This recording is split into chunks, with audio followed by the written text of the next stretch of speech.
सर्वेभ्यः नमो नमः। अहम मोनिका तालियान। आज की वीडियो में हम अपनी रुचिरा पुस्तक की कक्षा 6 के पाठ का अभ्यास कार्य करेंगे। इससे पहली वीडियो में मैं आपको ये पाठ समझा चुकी हूँ, आप उस वीडियो को भी देख लीजिए, क्योंकि जब आप अपने पाठ को पहले समझ लेते हैं और उसके बाद उस पाठ का अभ्यास कार्य करते हैं तो वह आपके लिए आसान होता है। प्रश्न संख्या 1 है, वचना अनुसारम रिक्त स्थानानि पूर्यत। वचन के अनुसार रिक्त स्थानों को पूर्ण कीजिए। यहाँ पर एक तालिका बनी हुई है, एक वचनम, द्विवचनम और बहुवचनम। यहाँ पर रिक्त स्थान बने हुए थे, लेकिन मैं उनको पहले ही पूर्ण कर चुकी हूँ, आप केवल इनको समझ लीजिए। यथा, जैसे इन्होंने दिया है, पहली पंक्ति में इन्होंने समझाने के लिए पूर्ण वचन दिए हैं। एक वचन में वनम, द्विवचन में वने, बहुवचन में वनानी। इसी को ध्यान में रखते हुए आपको शेष जो इन्होंने रिक्त स्थान बनाए थे उनको पूर्ण करना है। वनम आपका नपुंसकलिंग है, जलम भी आपका नपुंसकलिंग है और बिंबम भी आपका नपुंसकलिंग है। यहाँ तक आपके नपुंसकलिंग इन्होंने दिए हैं, तो इन्हीं को आप पूर्ण कर लीजिए। जलम जले जलानी, बिंबम बिंबे बिंबानी। पहचान आप अपनी नपुंसकलिंग की पहले से ही जानते हैं, क्योंकि मैं आपको पहले भी वीडियो में अकारांत, आकारांत और नपुंसकलिंग वाले शब्द रूप बनाना सिखा चुकी हूँ। तो आप वहां से ध्यान करेंगे तो नपुंसकलिंग वाले शब्द में आप एक वचन में हलंत वाला माँ, द्विवचन में एक ही मात्रा और बहुवचन में आनी जोड़ते हैं। यथा, दूसरा उदाहरण है, वृक्षम वृक्षौ वृक्षान। यहाँ पर जो इन्होंने वृक्षम यह उदाहरण लिया है, यह आपका पुल्लिंग का है, लेकिन यह द्वितीय विभक्ति का है।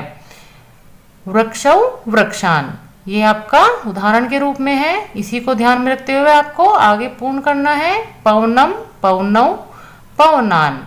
पवनान ऑलरेडी लिखा हुआ है। जनम जनौ जनान। इस प्रकार यह आपकी तालिका पूर्ण हो जाएगी। प्रश्न संख्या 2 है, कोष्ठकेषु प्रदत्त शब्देषु उपयुक्त विभक्तिम योजित्वा रिक्त स्थानानि पूर्यत। कहने का अर्थ है कि जो ब्रैकेट में आपके शब्द दिए हुए हैं उनमें आपको उपयुक्त यानी सही विभक्ति को जोड़कर, योजित्वा यानी जोड़कर रिक्त स्थानों को पूर्ण करना है। यह कार्य भी मैं आपका कर चुकी हूँ, क्योंकि यदि वीडियो में मैं साथ के साथ आपका यह कार्य करती तो वीडियो बहुत ज़्यादा लंबी हो सकती थी, इसलिए यह कार्य मैंने पहले ही किया है, आप इसको समझ लीजिए।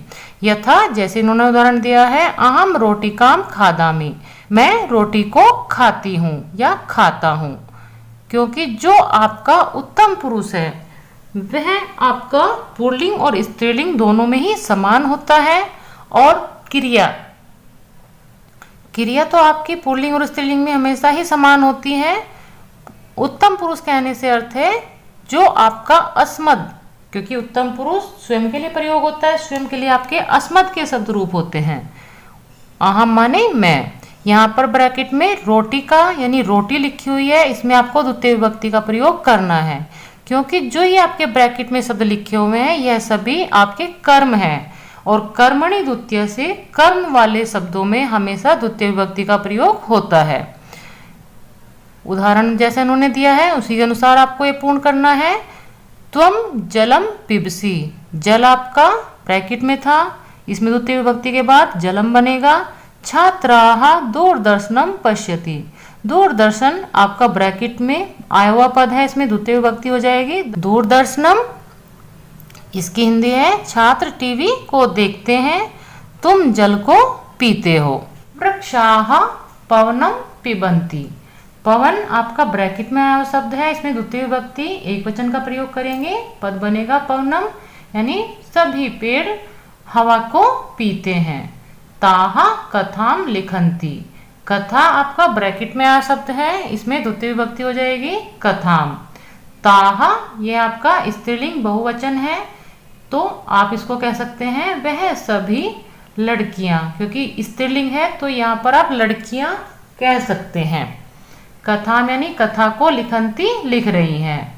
आवाम जंतुशालाम गच्छावा। जंतुशाला आपका ब्रैकेट में आया हुआ पद है, इसमें द्वितीय विभक्ति हो जाएगी जंतुशालाम। आवाम हम दोनों जंतुशाला को जाते हैं। जंतुशाला होती है आपकी चिड़ियाघर या फिर आप जू भी इसको बोलते हैं। इस प्रकार आप अपने ब्रैकेट में आए हुए शब्दों में केवल द्वितीय विभक्ति का प्रयोग करेंगे और अपने रिक्त स्थानों को पूर्ण कर देंगे। प्रश्न संख्या 3 है, अधोलिखितेषु वाक्येषु कृत्रिपदानि चिनुत। कृत्रिपद जो आपके कर्ता पद होते हैं उन्हीं को हम कृत्रिपद कहते हैं। कर्ता को आप जानते ही हैं, जिसका प्रभाव क्रिया पर सीधा पड़ता है वो हमारे कर्ता कहलाते हैं। यानी वाक्य में जो कार्य को करने वाला होता है, मुखिया होता है, वही आपका कर्ता होता है। यहाँ पर आंसर आपके सामने लिखे हुए हैं, फिर भी आप इसको समझ लीजिए। वृक्षाः नभः शिरसु वहन्ति। सभी पेड़ आकाश को सिर पर धारण करते हैं। तो यहाँ पर वृक्षाः यह है आपका कृत्रिपद है। विहगः वृक्षेषु कुंजन्ति। सभी पक्षी पेड़ों पर कुंजन करते हैं या बोलते हैं। तो यहाँ पर विहगा आपका कृत्रिपद है। पयोदर्पणे वृक्षाः स्वप्रतिबिंबं पश्यन्ति। पयोदर्पणे यानी जल में दर्पण के समान, दर्पण यानी शीशा, जल रूपी शीशे में वृक्षाः सभी पेड़ अपने प्रतिबिंब को देखते हैं। तो इस वाले वाक्य में वृक्षाः आपका कृत्रिपद हो जाएगा। कृषकाः अन्नानि उत्पादयति। किसान अन्न उगाता है। कृषकाः यहाँ पर आपका कृत्रिपद है। सरोवरे मत्स्याः सन्ति। तालाब में मछलियां हैं। तो यहाँ पर मत्स्याः आपका कृत्रिपद है। आप कृत्रिपद को पहचानने के लिए देखेंगे, वृक्षाः आपका बहुवचन है तो इसी के अनुसार क्रिया प्रयोग हुई है। विहगा कुंजन्ति, वृक्षाः पश्यन्ति, कृषकाः उत्पादयति, मत्स्याः सन्ति। इसी प्रकार आप अपने कृत्रिपद को पहचान सकते हैं, क्योंकि क्रिया का प्रभाव या आप कहें तो क्रिया आपके कृत्रिपद के अनुसार ही होती है। प्रश्न संख्या 4 है, प्रश्नानाम् उत्तराणि एकपदेन लिखत। प्रश्नों के उत्तर एक पद में लिखिए। यह आपको अपने पाठ के अनुसार ही उत्तर इसके लिखने हैं। उत्तर सामने लिखे हुए हैं, आप इनको भी समझ लीजिए। वृक्षाः कई पातालम स्पृशन्ति। सभी पेड़ किनके द्वारा पाताल को स्पर्श करते हैं।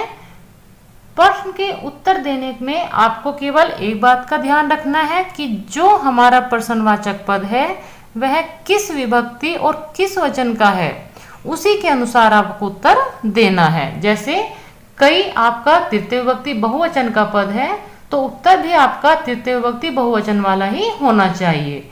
वैसे तो आप अपना पाठ पढ़ चुके हैं, पाठ के अनुसार भी आप इनको आसानी से कर सकते हैं, लेकिन नियम फिर भी आपको पता होना चाहिए। पादपई यानी पैरों के द्वारा।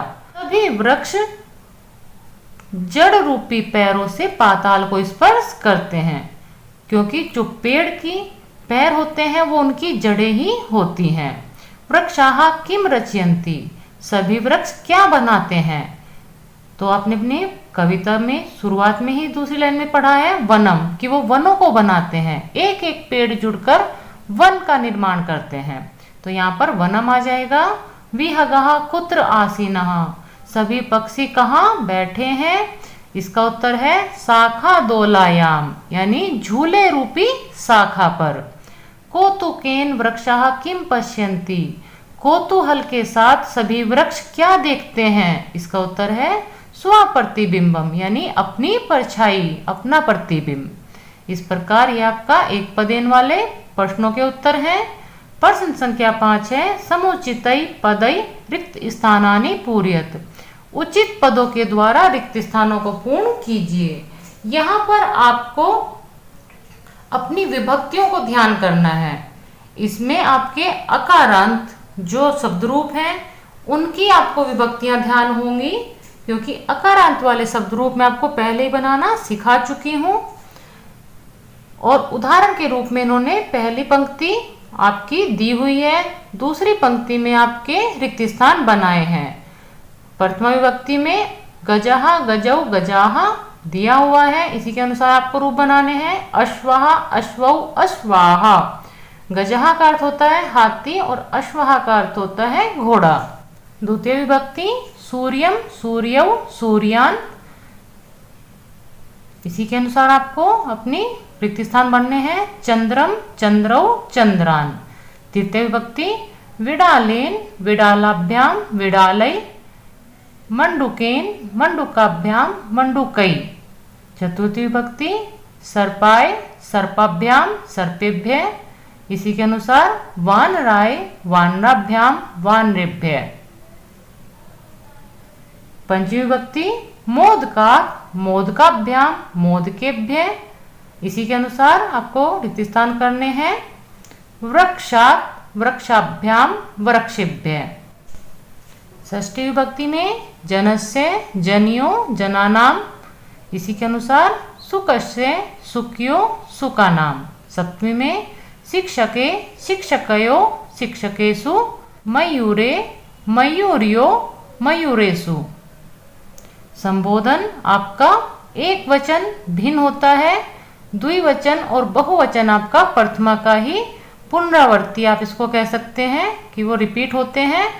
और जो आपका एक वचन होता है वो जो भी पद आपका आया हुआ है बिना परिवर्तन किए हम उस पद को ही लिख लेते हैं। जैसे हे बालक द्विवचन में हे बालकौ और हे बालकाः बहुवचन में है, इसी के अनुसार आपको पूर्ण करना है। हे नर्तक हे नर्तकौ हे नर्तकाः।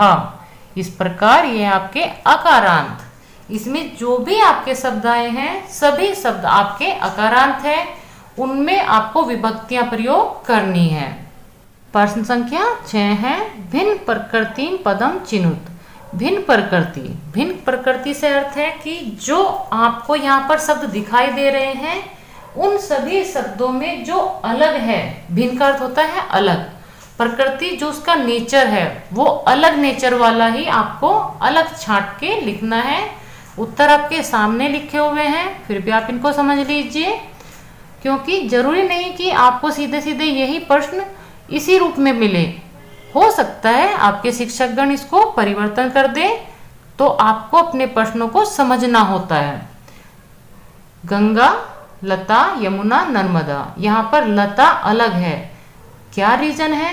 गंगा यमुना और नर्मदा ये तीनों नदियां हैं, लता नदी नहीं है, इसलिए ये भिन्न प्रकृति वाला पद है। लता किसी पेड़ की डाली को भी हम लता कहते हैं, फूलों की भी बेल एक जो होती है वो लता होती है, और किसी लड़की का या महिला का नाम भी लता हो सकता है, लेकिन वो नदी नहीं है, इसलिए वो भिन्न है। उद्यानम कुसुमम फलम चित्रम, यहाँ पर चित्रम भिन्न प्रकृति है, क्योंकि चित्र का हम निर्माण करते हैं। उद्यान फूल और फल ये एक पेड़ पर या पेड़ से बनने वाले एक प्रकृति के हैं। बागीचा है वो भी पेड़ से बनता है, फूल भी पेड़ पर लगते हैं और फल भी पेड़ पर लगते हैं, लेकिन चित्र का व्यक्तिगत रूप से निर्माण होता है, तो ये भिन्न प्रकृति वाला हो गया। लेखनी तुलिका चटका और पाठशाला। लेखनी आपका पेन पेंसिल, तुलिका ब्रश, चटका चिड़िया या गोरैया, पाठशाला। यहाँ पर चटका भिन्न प्रकृति है, क्योंकि पाठशाला आपका स्कूल, और स्कूल में प्रयोग होने वाले दोनों साधन है आपके लेखनी और तुलिका, लेकिन जो चिड़िया है गोरैया है वो अलग है, तो वो इन्होंने अलग लिख दिया। आम्रम कदली फलम मोदकम नारंगम। आम्रम यानी आम, कदली फलम केला, मोदकम लड्डू या मोदक भी आप इनको कहते हैं, नारंगम नारंगी या संतरा। यहाँ पर आप देखेंगे 3 फल हैं, लेकिन मोदकम जो ये मोदक है ये मिठाई है, तो यही अलग है, और आपको भिन्न प्रकृति ही इसमें अलग कर लिखने के लिए कहा है कि आपको भिन्न प्रकृति चुननी है। इस प्रकार यह आपका पाठ पूर्ण होता है।